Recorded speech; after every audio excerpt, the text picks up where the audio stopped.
ప్రజా సమస్యల పరిష్కారం కోసం కాంగ్రెస్ పార్టీ కృషి చేస్తుందని మెదక్ జిల్లా నర్సాపూర్ నియోజకవర్గ కాంగ్రెస్ పార్టీ ఇన్ఛార్జ్ ఆవుల రాజిరెడ్డి అన్నారు. నర్సాపూర్ కాంగ్రెస్ పార్టీ కార్యాలయంలో మీడియా సమావేశం నిర్వహించారు. గత 10 సంవత్సరాలుగా బీఆర్ఎస్ ప్రభుత్వ హయాంలో ఎలాంటి అభివృద్ధి జరగలేదని, నర్సాపూర్లో అభివృద్ధి కార్యక్రమాలకు హాజరవుతుంటే ఎమ్మెల్యే సునీత లక్ష్మారెడ్డి ఓర్చుకోవడలేదని విమర్శించారు. అధికారులను అడ్డుపెట్టుకుని కాంగ్రెస్ పార్టీపై విమర్శలు చేస్తే ఊరుకునేది లేదని హెచ్చరించారు. ఖచ్చితంగా ప్రజా సమస్యల పరిష్కారం కోసం, ప్రభుత్వ పథకాల అమలు కోసం కాంగ్రెస్ పార్టీ కార్యకర్తలు పాల్గొంటారని తెలిపారు.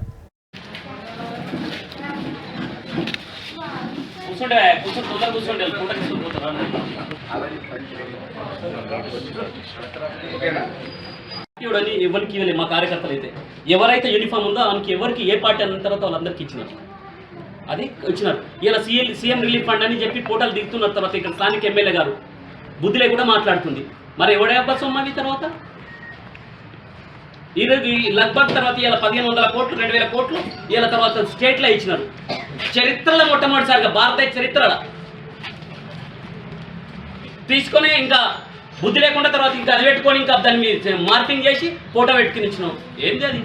గవర్నమెంట్, కాంగ్రెస్ గవర్నమెంట్, ఇది ప్రజాపాలనది. పక్షంలో ఉన్నటువంటి పార్టీలో ఉన్నాం కాబట్టి, ఇన్ఛార్జ్గా ఉన్నాం కాబట్టి, ప్రజాపాలన ప్రభుత్వంలో ప్రజలకు ప్రభుత్వం చేసే కార్యక్రమంలో ఒక పౌరునిగా నీవంటే నీకు ఎమ్మెల్యే అనే ఆ కవచం పెట్టుకొని నువ్వు తిరుగుతుంటావు తప్పితే సామాన్య ప్రజలతో నీకు సంబంధాలు లేవు.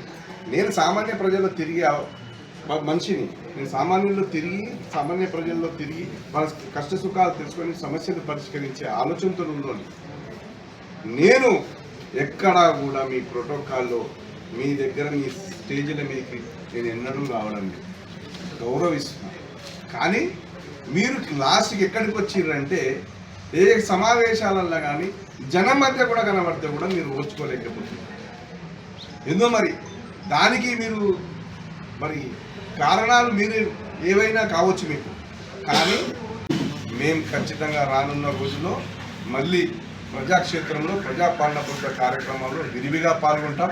ప్రజల మనసుని గెలుచుకుంటాం. మేము ఈరోజు